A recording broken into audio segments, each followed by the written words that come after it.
gonna see a massacre.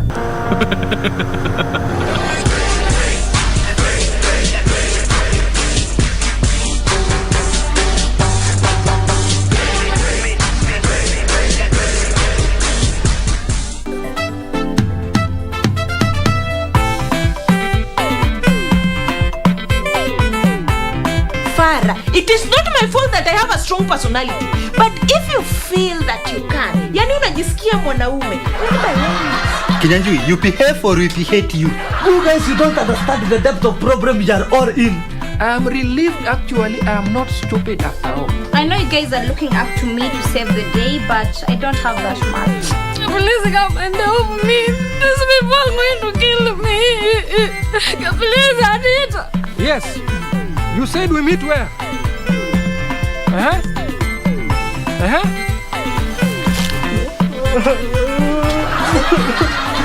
Classmates, every Saturday on KBC.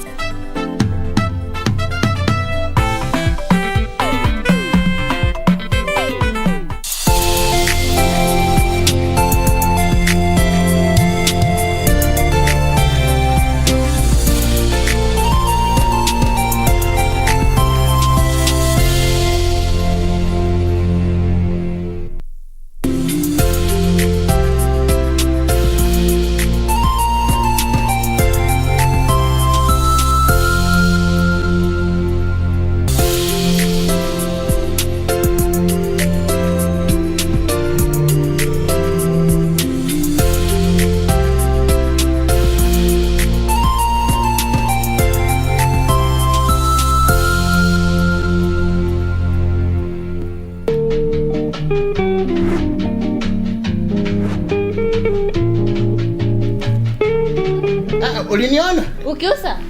Abana. Thank you very much. Sina swali lingine. You can get out please. Mimi na hata hatujuani. Ninaingilia wapi? Kusema kweli mheshimiwa. Huyo mimi simjui hata nilimwonea tu police station. I don't know her. Kuna mahali uliniachia mtoto wewe? Hapana. Thank you very much. Unaleta kielele hapa ya nini? Si wewe uko na wivu na baby face. Exactly. Kila mtu ananiita baby face. Wewe ndio unaniambia namna gani? Mimi sina competition na mtu.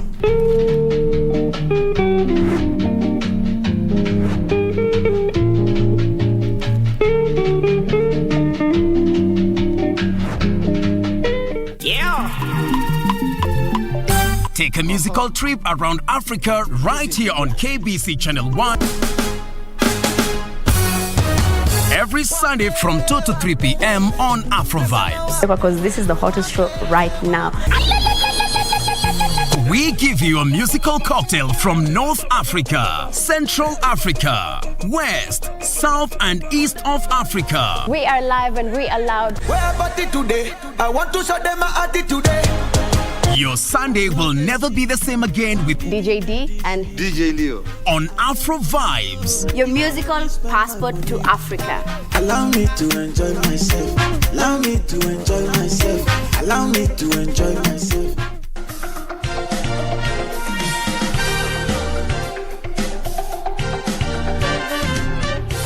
You see, people think career is purpose. Yes.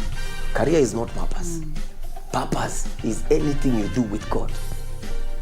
Purpose begins when you find Jesus. Yes. You remember the big phone with the big aerial? Yeah.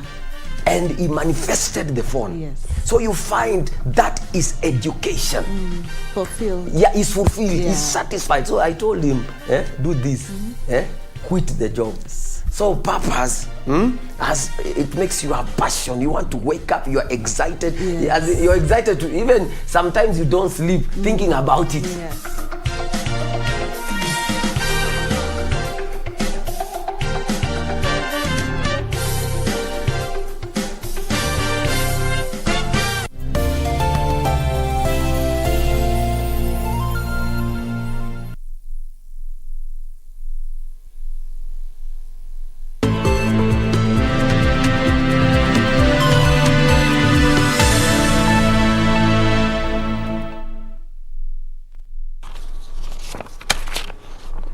Good afternoon. This is Lunchtime News. Thank you for keeping it Channel 1.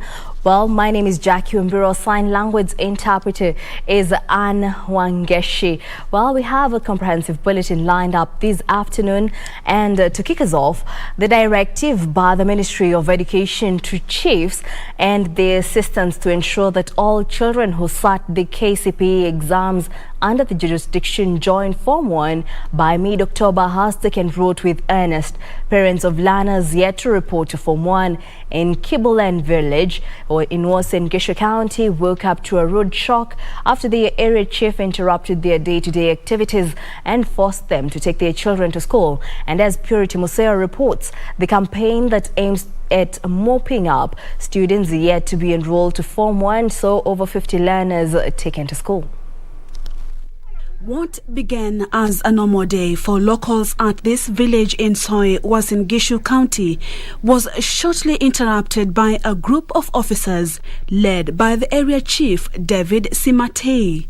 Hatutakubali mtoto abaki nyumbani hata moja, na tutahakikisha kwamba amri ya serikali inatekelezwa vilivyo, kuhakikisha kwamba wanafunzi wote katika sehemu hii na katika location hii wameenda shule. Wale wote ambapo walifanya darasa la 8. Parents from Kibuland Village whose children are yet to report to Form 1 were forced to return home and prepare their children for school. Na vile hata na wale ambapo wanaendelea kusoma katika Form 1, Form 2, Form 3 na Form 4, tumesema kwamba tumezungumza na walimu na tumesema kwamba kwa zile fedha kidogo za chakula wasifukuze watoto, wawajilie kama hawana chakula, pesa ya chakula waje apate chakula nyumbani, lakini waendelee kusoma katika mashule zao. The area chief vowing not to leave any stone unturned until all learners in his village settle in their respective secondary schools. Parents like Valerie Sieri, who has 3 children who sat for last year's KCPE exams, say she was only able to enroll one of her children owing to financial constraints. Sasa wawili nikawapeleka kawa pesa ya kutipo si ya chakula sikuwa nayo. Ndio sababu nimekaa nao kwa mlango, lakini nashukuru serikali wamekuja wametupea pasari tunawaingiza. Mtoto wangu ako Form 3. Saisi hali ni penye nilikuwa nafanya kazi nilisimamishwa, saisi na kazi nafanya tu vibarua. Sasa hii sijaweza kumlipia school fees. Tunaona walimu kwa hii bidii wa machifu wetu wanayofanya inafanya warudi chini, kwa sababu wanatafuta watoto ambao hawajaingia Form 1, lakini walimu bado wanafukuza wale wako kwa shule. Similar scenes were witnessed in Eldama Ravine, Baringo County, where Baringo County Commissioner Henry Wafula is leading a campaign to ensure 100% transition of learners to secondary school in his region. Ni watoto wachache karibu 100 hivi ambao tutawatafuta tuwapeleke kwenye shule, na serikali itawalipia zile shilingi 22,000 kwa kila mtoto yule kwa day school.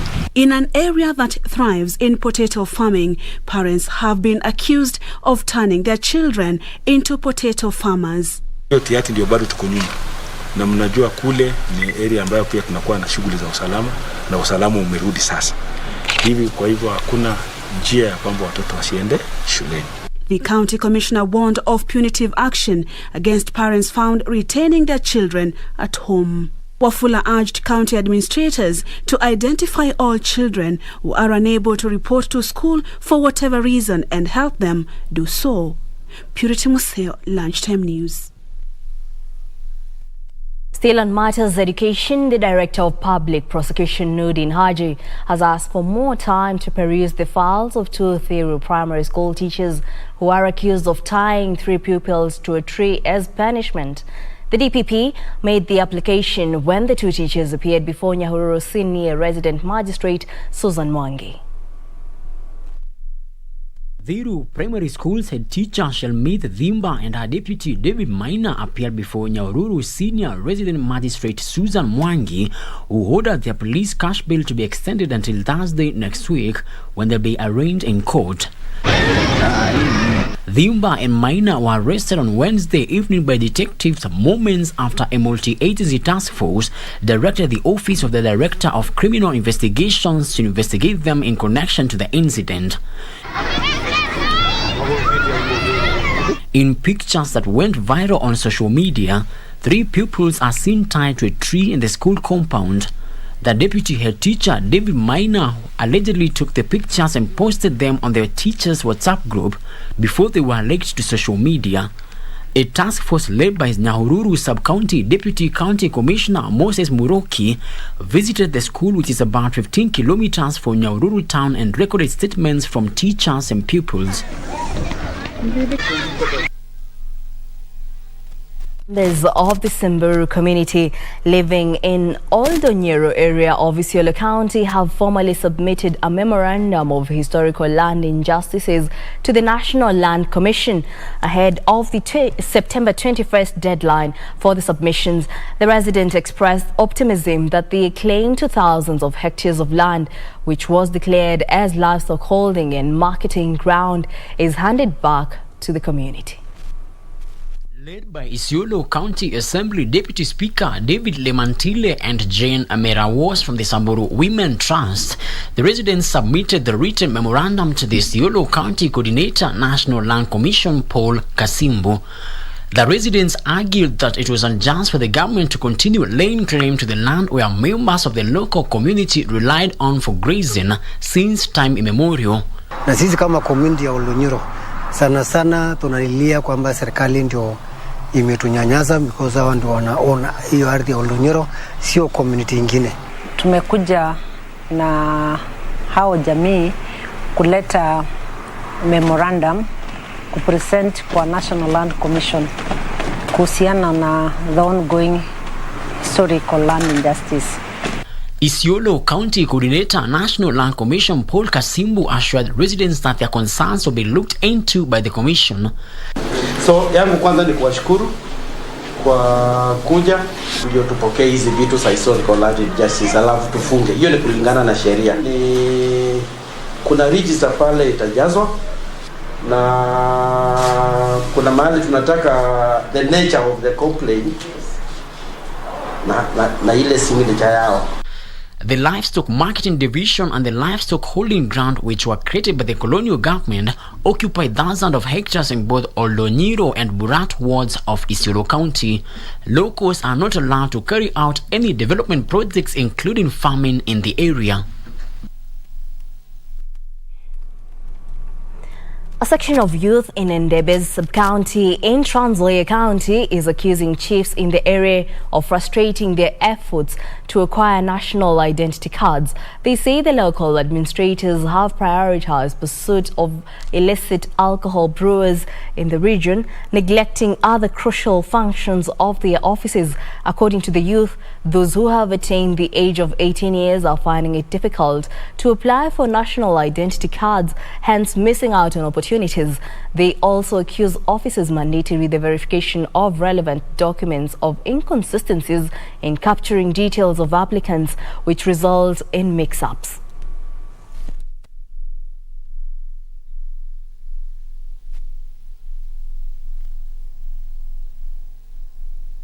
Sisi naumia. Mimi mtu kama mimi nilishika kitambulisho ini mara 5 nikienda huko ati bado registration. Yaani mimi nashangaa sisi kama vijana tuende wapi, ama nataka tukae kama watu wa Uganda ama sisi wa Kenya. Sasa mimi niko na uchungu sana. Kwa maana si vijana tukienda base atupati vitambulisho. Tunazunga kwa barabara, tunaenda tunarudishwa, tunaenda tunarudishwa.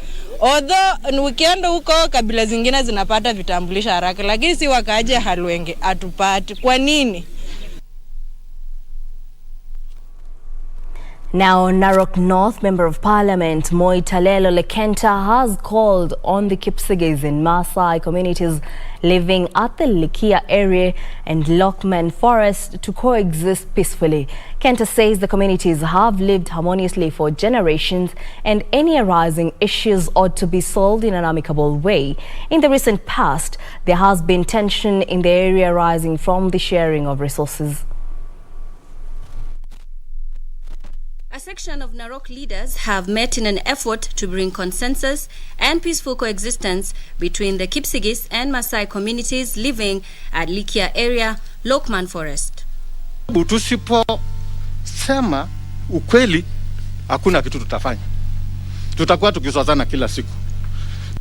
Ole Kenta said the forest that provides a good ground for grazing livestock especially during dry seasons, is a resource that should be shared equally by all communities living in the area. Na mjue ni haki ya Wamasai kuingia hii msituni sababu ni wa Kenya. Ni haki ya Kipsigis kuingia hii msituni sababu ni wa Kenya. Ni haki ya Kikuyu kuingia hii msituni sababu ni wa Kenya. Ni haki ya wanaitwa nani?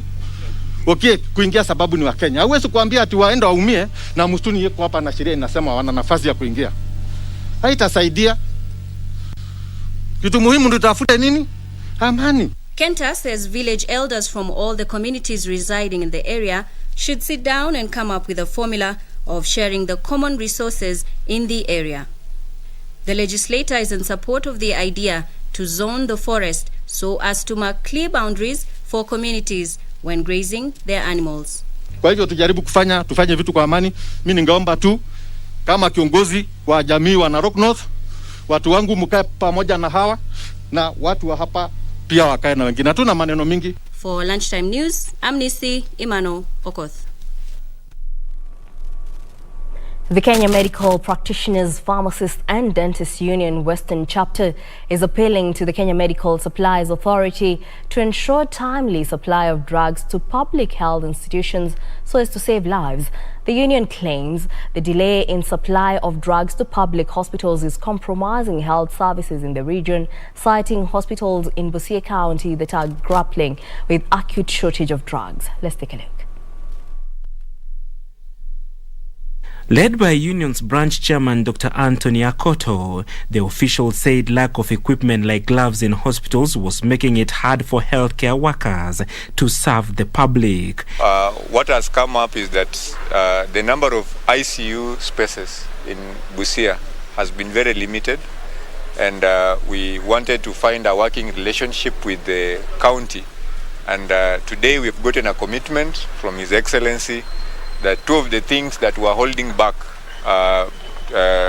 operationalizing that intensive care unit, and that was the oxygen plant and the staff have been sourced, and now the residents of this county are going to enjoy those healthcare services. In his defense, Busia Governor Sospita Ojamong said that the oxygen plant his administration had installed at the Busia County Hospital had a technical problem which has since been addressed, and that his administration was working round the clock to ensure the issues of drug shortage is addressed. Tulikuwa tumeweka huyo mtambo wa oxygen, lakini ule technician ambaye alikuja akadanganya watu hospitali ya kwamba alikuwa anaenda kurekebisha kitu fulani, kumbe alikuwa anakuja kuingoa ili asimamishe hiyo mashine isifanye, lakini amesharudisha na tiku mtambo inaendelea kufanya sasa, wamenihakikishia. And in the political arena, a section of United Democratic Alliance party members in Mombasa County have accused the former Mombasa County Senator Hassan Omar of hijacking the party and replacing it with Wiper Party remnants. The group's spokesperson Osumba Oyo claimed Omar, who has declared an interest in the Mombasa governor's seat on a UDA ticket, has sidelined them. Kazi ni kazi. Hustler Nation. Cracks have emerged within the United Democratic Alliance party in Mombasa over leadership squabbles. A section of leaders from grassroots are accusing former Mombasa Senator Hassan Omar of running a one-man show within the outfit. First, we feel that UDA party has been hijacked and currently under siege due to bad leadership of certain leaders who are on the top here in Mombasa. The party, which is associated with Deputy President William Ruto, has been carrying out grassroots registration of members and leaders in the region. According to the Mombasa grassroots leaders, the DP should constitute a new team and reshuffle all the current coordinators. Na cha zaidi mimi nataka kumueleza kama Mheshimiwa Ruto, tungeomba Mombasa asimame na watu wa Mombasa na viongozi kulingana na mwelekeo wenyeelekea. Kila kiongozi ajichukulie mimi niko UDA na natambulika. Meanwhile, KANU leaders drawn from Kakamega branch claim that they have faith that the affiliated members of the One Kenya Alliance will back their party leader Gideon Moi and give him the opportunity to fly the flag as presidential candidate. Speaking in Kakamega after meeting with the party's top candidates, the leaders, led by Joshua Aluoch, called on those who want to run for office to come forward, urging women, youth and those with disabilities to embrace the party as they will carry out their nominations fairly and transparently. KANU is back in Kakamega under the leadership of our national chairman, Senator Gideon Moi, who is going to run for the presidential seat in this country. And this is one in a series of meetings that we are having in Western region to strengthen and bolster the party's position in this region.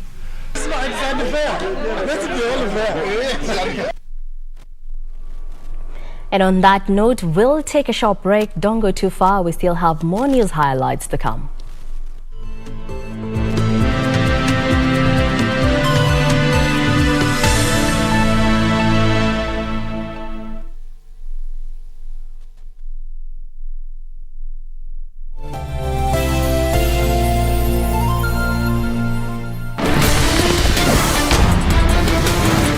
Together is dangerous. He tried to rape me. He is my father's enemy. Over my dead body.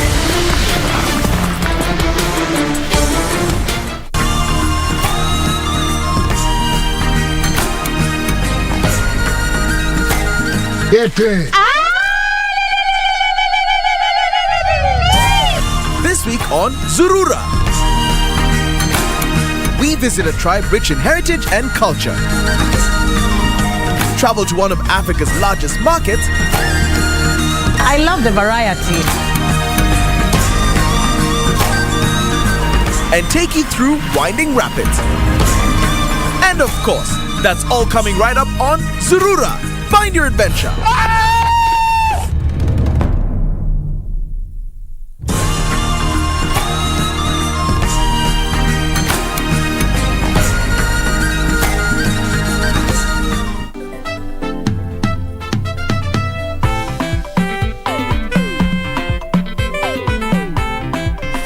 It is not my fault that I have a strong personality, but if you feel that you can, yani unajisikia mwanaume.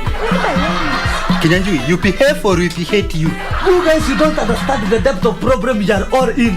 I am relieved. Actually, I am not stupid after all. I know you guys are looking up to me to save the day, but I don't have that much. Please come and help me. These people are going to kill me.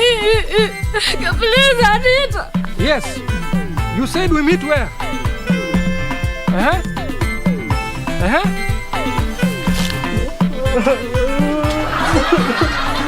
Classmates, every Saturday on KBC.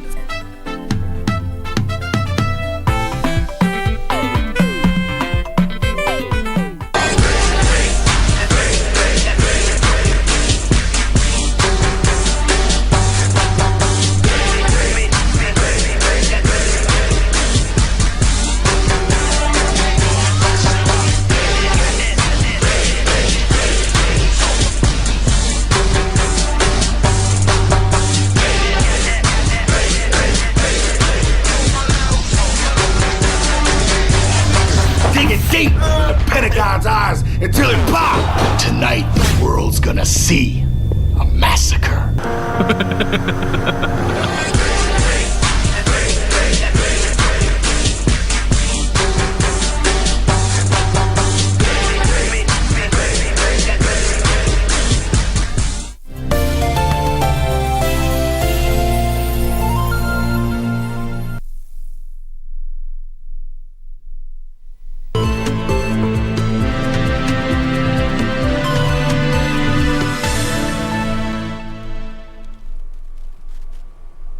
Welcome back. Now we take a look at matters of health, where the Ministry of Health is confident that it will flatten the curve in the next 3 weeks as the number of those vaccinated against COVID-19 continues to rise. The ministry noted that the number of positive cases were on the decline in the last couple of weeks, though the demand for oxygen is still high.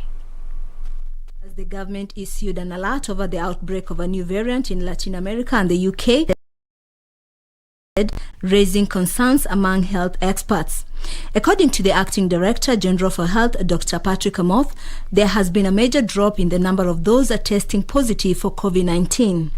Amoth attributed these to the ongoing vaccination measures and the move to observe the laid down health regulations. Seeing a positive trajectory in terms of the numbers, and hopefully if the measures that we have put in place, we get to vaccinate more people, we respect the public health social measures, we believe that the numbers are on a decline. Amoth, however, noted that there were patients still admitted in intensive care unit and high dependency unit in need of oxygen. Oxygen's demand still stands at about 1,000 patients on a daily basis. On the new variant, he admitted that they were worried after the virus was reported in Colombia and in the UK. Through our contact with WHO, we are monitoring the situation to be able to get appropriate guidance and for us to be able to craft an appropriate intervention. Amoth was speaking in Naivasha during a meeting with all county officers in charge of health to address emerging conditions in the health sector. The deaths have also increased with this new variant, and I think the issue is that it's a more deadly variant, and so the deaths are higher than we were experiencing before. At the Naivasha Sub-County Hospital, the majority of those admitted in the isolation ward were male adults who had not received the vaccine.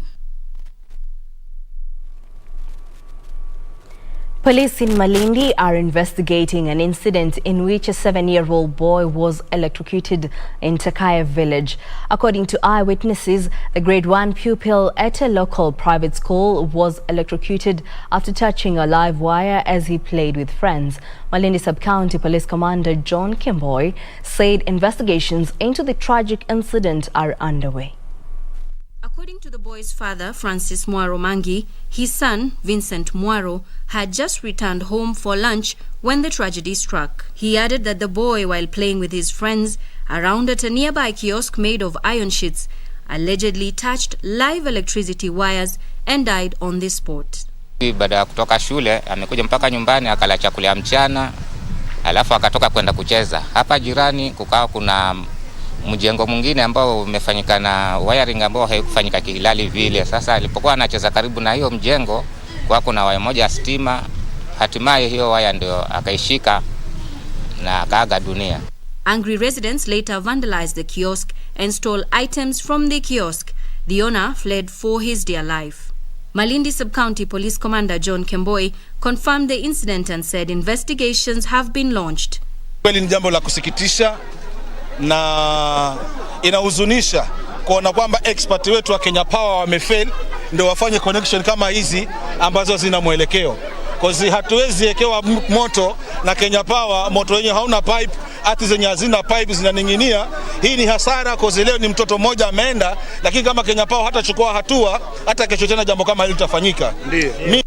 Residents are now appealing to the Kenya Power Company to monitor electricity connections in the area as the body of the deceased was moved to a funeral home in Malindi. Kuja tulipofika hapa tumepata mtoto alikuwa ameshikwa na umeme short yani, na kulikuwa na unyevu kwa sababu kimvua kilikuwa kimepita kama sasa hivi.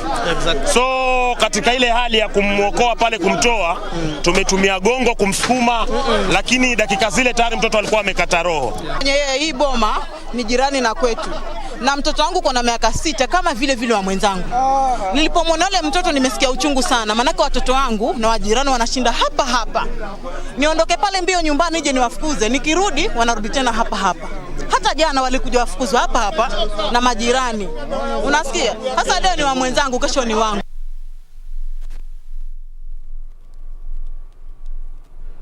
Now, the Ministry of Labour and Social Protection plans to establish a migrant workers fund to facilitate repatriation of Kenyans working under distress in foreign countries. This is according to the Cabinet Secretary Simon Chelugui, who says the kitty will help Kenyans migrant workers, especially those based in the Middle East where cases of mistreatment have been reported.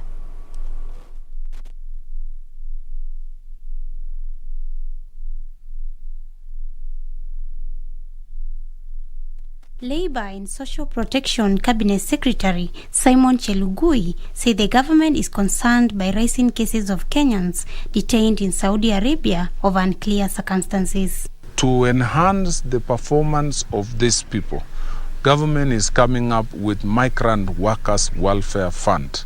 This fund will be used to help workers who may be in distress abroad to come back home. Labour migration is one of the avenues for technology and skills transfer. About 97,000 Kenyans work in Saudi Arabia. Chelugui said the government has set up safe homes for Kenyans seeking employment opportunities abroad and for those deported or abused.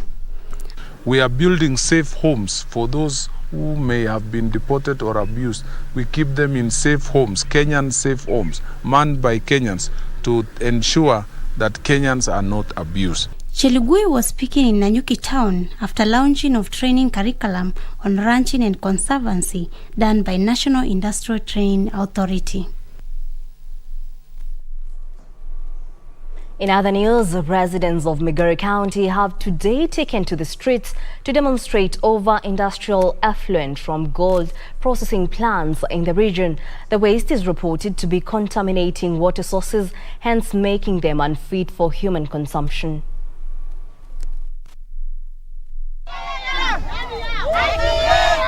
The angry residents claim that the chemical waste from the gold leaching sites owned by foreigners have led to the death of several of their livestock.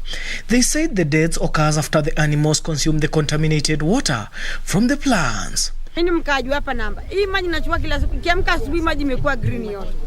Na hii ni maji hapa nasikia ni mbaya. Lakini tunakunywa nikunywa usiku silali mpaka watoto wangu. The residents who were also concerned about their health are now calling on the environmental officers from MIGORI County to step in and assess the plans. They have threatened to take unspecified action if the NEMA and other request bodies do not act. Asking the government to advise these people properly. Let these industries, there are 3 in this area, let them be relocated where people are not living. Meanwhile, Chief Justice Martha Koome has urged the 11-member tribunal set up to investigate the conduct of Environment and Land Court Judge Mary Muthoni Gitumbi to execute their mandate impartially, guided by the Constitution. Chairperson of the tribunal, Judge Helen Omondi, said they are committed to ensure justice prevails. President Uhuru Kenyatta suspended Lady Justice Gitumbi on grounds of mental incapacity in a Gazette notice issued on August 24, 2021, following recommendations by the Judicial Service Commission. Congratulate all of you for having been bestowed with this great responsibility. I believe you are carefully selected because of your professional backgrounds to perform this task. I can only tell you to perform it according to the Constitution and the oath of office that you have taken. As an office, we want to pledge that we'll facilitate you. We'll give you all the necessary facilitation and that we'll support you with other personnel that you require. I also wish to thank the appointing authority for the trust bestowed on us for this very onerous task. Milady, we have interacted briefly with the members of the tribunal, and they are all of very rich professional background. Our commitment is to deliver as per the Constitution and as per the mandate. Well, and on that note, we'll take a short break. Up next is business news. Don't go too far.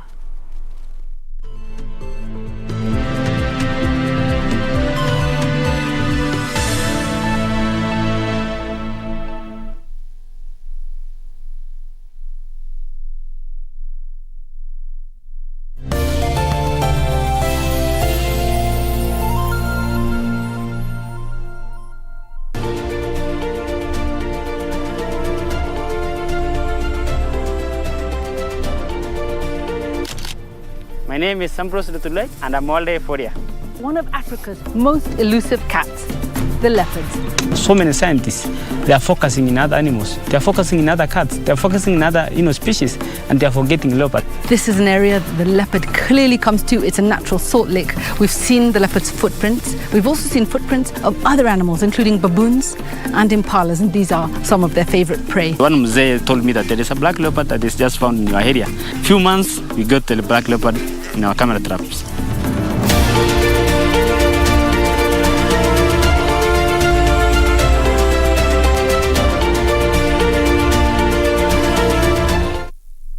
Broken down and tired of living life on a merry-go-round, and you can find the fighter.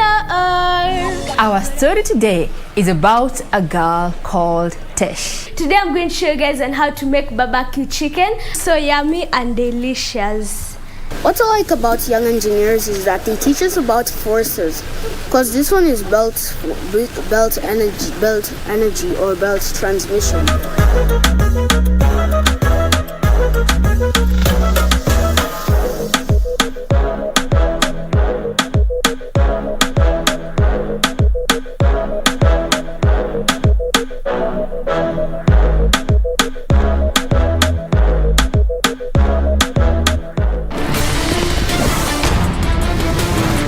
Together is dangerous.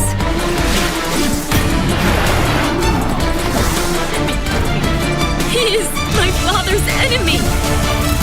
Over my dead body.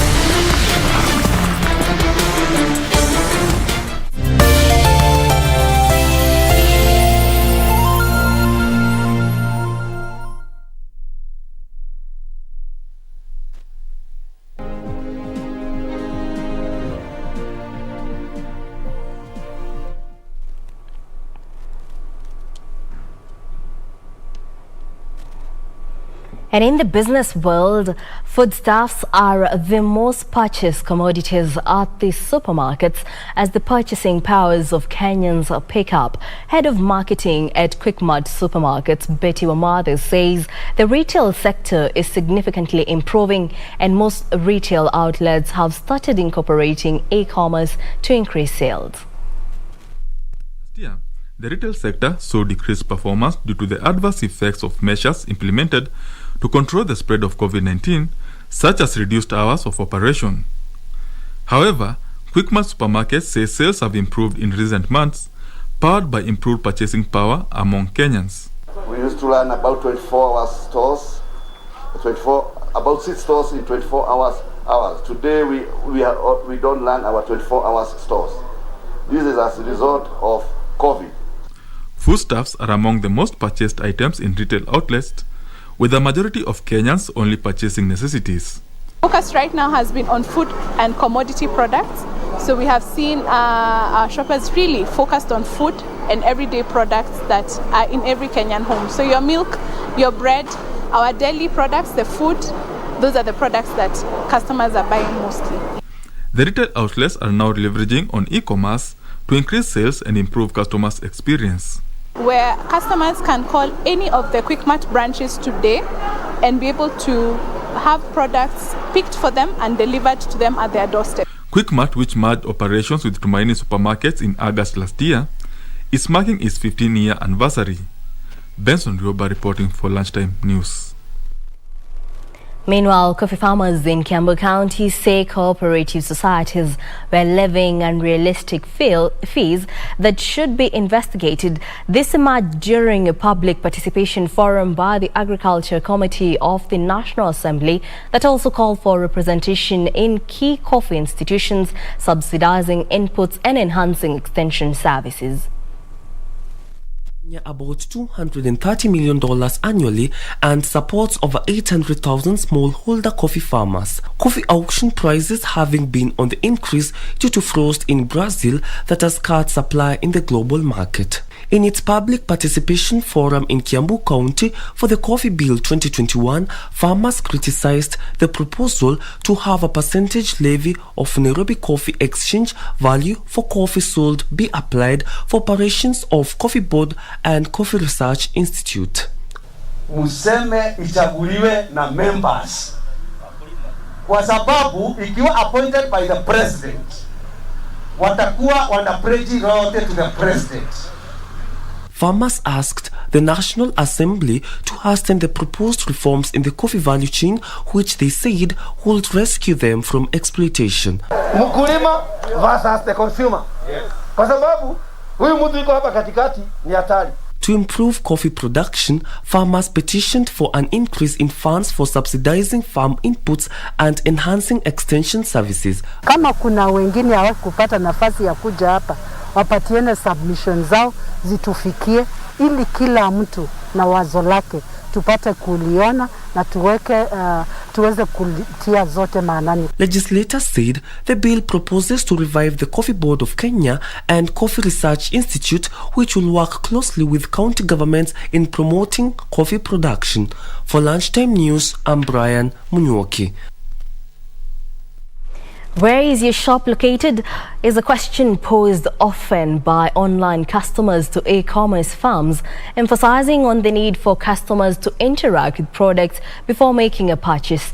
This has created a niche, one that informed the rent-to-shelf model that allows small businesses to own physical shelves for their online sales. Regina Manyara interacted with Notify Logistics CEO who modeled the business around the missing logistical link. E-commerce is thriving, but what does this mean for small businesses? Meet the CEO of Notify Logistics, who's come up with a concept targeting this particular subsector, none other than Wambiru Nderito. Thank you, sir, for your time. Well, thank you for having me. So basically, Notify was a problem, was a solution that we were trying to implement for my wife's business. So she had a small business, and it was in the retail sector. She was selling cosmetic products. And along the daily, just the daily routines, we realized there is a mismatch. For an online business, there is a lot of logistical nightmare that they experience on a daily basis. Basically moving products from point A to point B, meeting clients every day, and if you don't have a physical premise, it becomes a bit hard to actually coordinate all the traffic. So as you grow, you actually hit a stumbling block in just managing the logistics. Give us a quick insight into what rent-a-shelf concept is all about. Pioneering a concept of rent-a-shelf actually manages to reduce the price by up to 90%. That means a small business can actually afford being in a prime location in CBD. And it goes beyond just space. We give them a shop attendant, so they don't need to worry about being physically present on a daily basis. So we have our own shop attendants. All you do is market online, and then you refer your traffic to our shop. We'll be able to attend to them. The third thing we give them is managing out the logistics. If you have deliveries that you need to sort out, if you have clients you need to take products, they want to interact with the product before they buy, the whole aspect of cash on delivery and whatnot, we actually manage it for them. What we give them is a peace of mind. With this rent-a-shelf concept, how do you ensure quality assurance? And what we give our customers, our vendors, is they can tell their customers that, if you want to interact with your product, to see it before you buy it, then we give them that option. What that does for small business, it gives them credibility. It allows their customer to trust them, because now there is an option of actually engaging with the product, interacting with it. If it's a dress, you want to fit it. If it's a shoe, you want to fit it and see how it looks on you. We give that option. So the hybrid model perfectly solves the problem of credibility. Looking back at your 4 years in operation, what would you say has been your main challenge? Well, no doubt I would say is the whole idea of being the first one in the market to do it. I think every pioneer goes through, it's a very bumpy ride. Being in the value chain, what is your take in regard to the introduction of the digital service tax? We just have to deal with it, I guess. It makes doing business a little bit harder. A small business, and I'll repeat this again, a small business needs to be supported to grow. If we support them, 5 years down the line, some of these small businesses actually become dominant businesses. They become titans in their own industries. But, when they're small, that's when they need the support the most. That's when government and they need to have policies to support them when they're young. I would actually, there was a proposal to give them things like tax breaks. That would be really, really helpful. Where do you see Notify Mall in the next 5 years? Fantastic. So for us as Notify, our main task, our main job every day is to support small businesses. We've just launched a new initiative, and the purpose for this initiative is to see at least 20,000 businesses being able to not only starting but also thriving over the next 1 year. And we're giving them things like we're giving them market linkages, we're giving them access to capital, we're giving them a lot of training sessions. So for us and Notify, the goal for us is to see more businesses be created. There you have it. We have been speaking to the CEO of Notify Logistics, Wambiru, who says for a business idea, you need to identify a niche and run with it. I'm Regina Manyara. You're watching KBC for Lunchtime News. Now in other news, Kenya will next week virtually host the first ever African-Caribbean Community Summit that will aim at promoting closer collaboration between Africa diaspora, people of African descent, and the Caribbean and Pacific region and its institutions. Now the summit that will be chaired by President Uhuru Kenyatta brings together heads of state and government of the African Union and the Caribbean Community member states. Caribbean Community Summit arises from the 33rd session of 2020 of the African Union, which affirmed the strong cultural and historical linkages between the people of Africa and Africa diaspora and all people of African descent. The session committed to strengthen these linkages and adopted a declaration on promoting closer collaboration between people of African descent in the Caribbean and Pacific regions. This year's summit, slated for next week, aims at actualizing the mutual aspirations of both the union and community by promoting ties and engagement. This is by addressing the economic and communication challenges, fostering continent-to-continent integration, and accessing the progress in the fight against COVID-19 pandemic. The forum will discuss debt sustainability and development financing, trade investment and economic integration, blue economy and transport connectivity, fintech solutions, political integration between Africa and Caribbean countries, cultural exchanges, and COVID-19 pandemic management. The Ministry of Foreign Affairs expects the summit to build momentum and support for the formation of the Africa-Brazil-Caribbean Development Commission and provide political goodwill and affirmation for activities aimed at forging closer ties with the African diaspora and people of African descent. In addressing the COVID-19 scourge, the summit will seek to make decisions to insulate developing countries from the scourge of COVID-19, as well as target availability and distribution of vaccines and sharing of best practices in Africa and the Caribbean. Reporting for Lunchtime News, my name is Hiwaq Saeed. The 2021 China International Fair for Trade and Services kicked off on Thursday in Beijing, highlighting China's new pledges to open the country's services sectors wider and enhance global cooperation for further economic recovery. Enterprises from home and abroad have flocked to the fair, hoping to seek opportunities in the world's second-largest economy. Details of these and other stories from across the globe.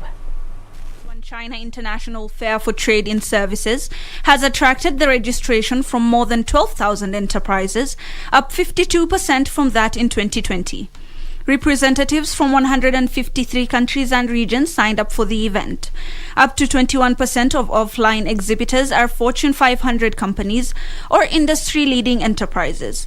At the fair, Chinese President Xi Jinping announced plans to set up a third stock exchange to serve small and medium-sized businesses. President Xi said the new share market will be in the capital, Beijing. Mainland China currently has two major markets based in Shanghai and Shenzhen. The move comes as the Chinese companies are coming under intense pressure at home and in the US. Meanwhile, Apple made two sets of changes to its App Store rules, which are the subject of lawsuits, regulatory probes, and legislation around the world. But the tweaks do not address the biggest concerns raised. Lawmakers and regulators are considering dismantling the App Store business model, an outcome that could cost Apple about 6% of its sales. Among Apple's most high-profile concessions is allowing Netflix and other subscription services to provide a link to out-of-app paid sign-ups that avoid Apple commissions. Finally, the 6th Eastern Economic Forum opened on the Far Eastern Federal University campus in Russia's Vladivostok on Thursday. Russian President Vladimir Putin is expected to attend the opening ceremony of the forum this afternoon. There will be around 70 events, including group meetings, business roundtables, dialogues, and international conferences during the 3-day forum. The forum attracts more than 4,100 attendees around the world, a drop by half from the last edition due to the COVID-19 pandemic.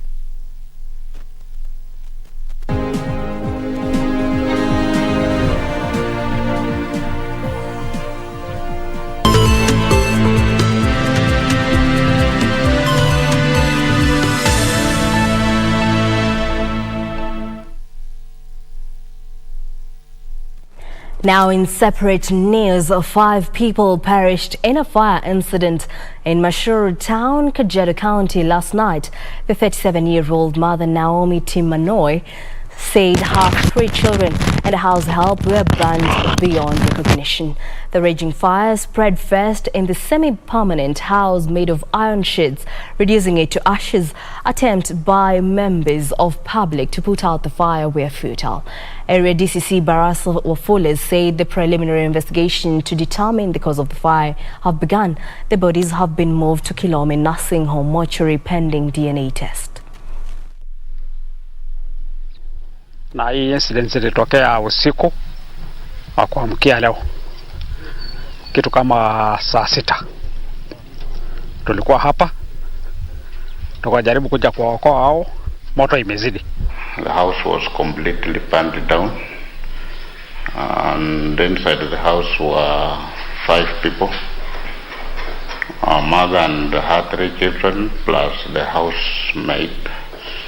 We are yet to establish the cause of the fire. That is what is being looked into. Kenya naweza waambia mimi si hakuna kitu naelewa kuhusu Kenya imetendeka. Na kulingana na situation iko saizi, ni mimi nimebaki peke yangu. Sio mali niko nayo, sio watoto. Na information kuhusu Kenya nilikuwa naona ni sima nimechoma nyumba yangu na watoto wangu. Kama ni wito wangu, kama ni compensation kwa Kenya Power, lakini hata compensation sijui itarudi aje. Watu watarudishwa aje? Ngumu.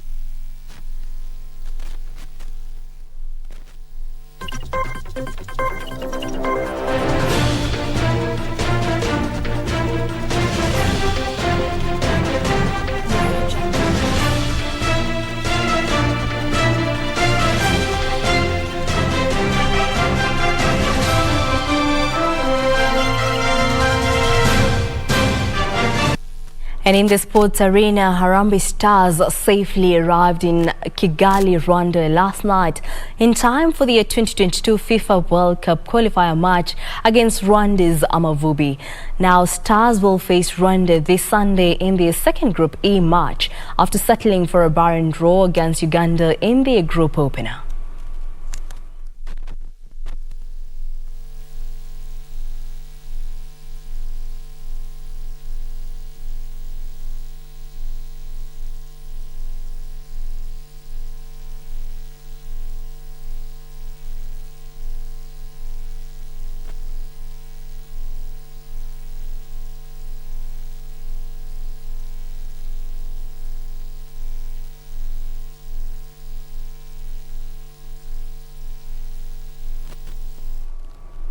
Now, England is to a comfortable 4-0 win over Hungary at the Puskás Arena last night to move 5 points clear at the top of World Cup qualifying Group 1. Meanwhile, Germany secured a 2-0 win over Liechtenstein in Group J. England consolidated their position in pursuit of a place at next year's World Cup in Qatar with a 4-0 victory against